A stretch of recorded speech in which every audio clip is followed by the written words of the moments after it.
Sa isang maliit na bayan, may mag-asawang si Liza at Romel na matagal nang nangarap magkaroon ng anak.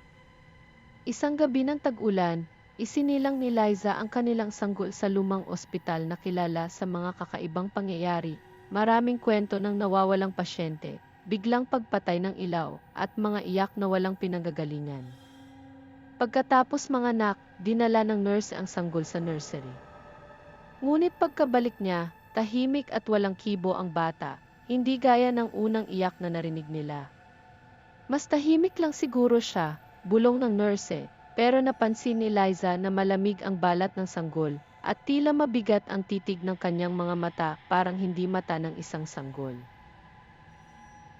Makalipas ang ilang araw, napansin ni Liza na tuwing hating gabi, gigising siya dahil naririnig ang mahina, ngunit malinaw na bulong mula sa kuna. Hindi ako ang dapat nandito.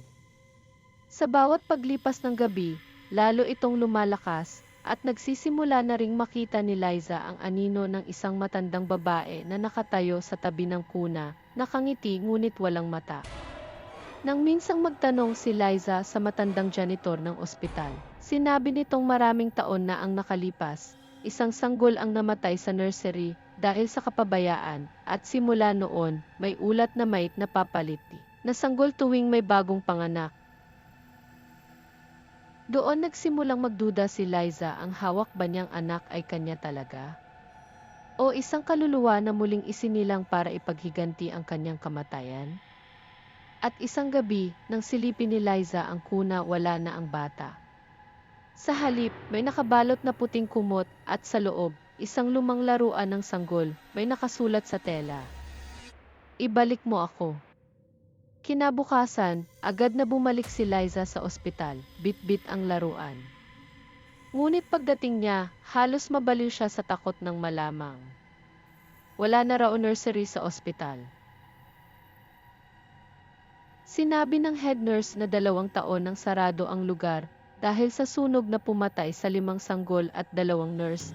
Isa sa mga iyon ang matandang babaeng walang mata sa kwento ng mga pasyente. Nagbalik sa alaala ni Liza ang mga bulong sa gabi.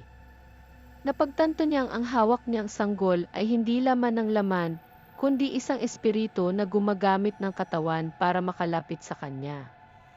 At sa bawat araw na lumilipas, napapansin niyang unti-unting nagbabago ang anyo ng bata. Humahaba ang daliri, kumukulubot ang balat, at sa ilalim ng kanyang damit may marka ng paso sa dibdib. Isang gabi, nang desidido na siyang isoli ang bata, tinungo niya ang lumang nursery.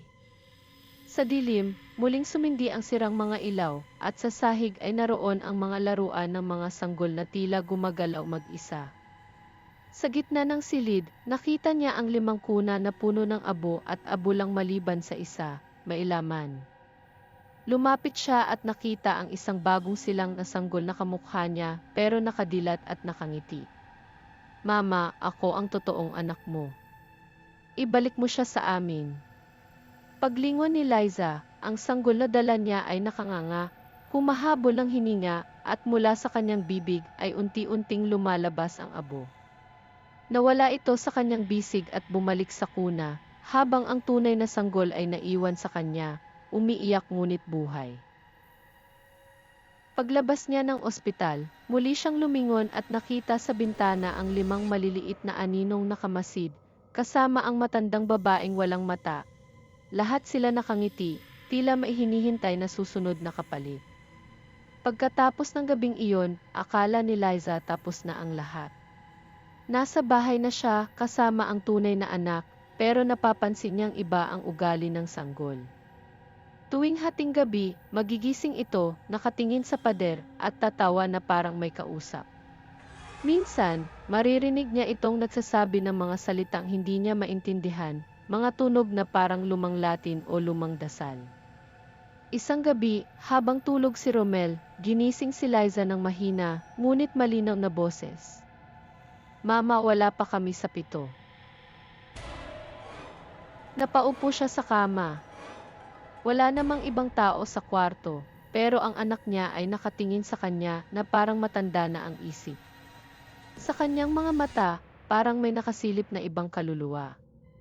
Kinabukasan, nagpunta siya sa lumang simbahan malapit sa ospital upang magpabasbas. Doon siya nakausap ng isang pari na dating nagtrabaho sa parehong ospital. Kinumpirma nito na 7 bata ang nasawi sa sunog at hindi pa nila nahanap ang kapayapaan. 5 lang daw ang nakita niyang bumalik sa nursery noong gabing nakasalamuhan niya ang mga espiritu. Ibig sabihin, 2 pa ang nawawala.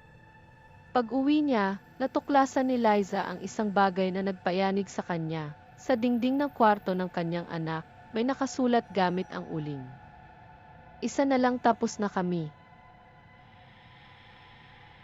Habang pinupunasan niya ito, napansin niya ang anino ng kanyang anak sa sahig, pero hindi ito anino ng isang sanggol. Isa itong anino ng matandang babae na walang mata. At sa huling eksena, kinabukasan ng madaling araw, makita si Liza sa ospital. Hindi na siya bumalik sa bahay. Hawak niya ang kanyang anak at dahan-dahang papasok sa lumang nursery. Habang sa labas ng bintana, makikita ang 7 ng anino ng mga bata at siya, nakangiti, walang mata. Pagbalik ni Liza sa lumang nursery, makapal ang alikabok at amoy sunog pa rin ang hangin kahit matagal nang nangyari ang insidente. Nasa likod niya ang kanyang sanggol, tulog sa kumot.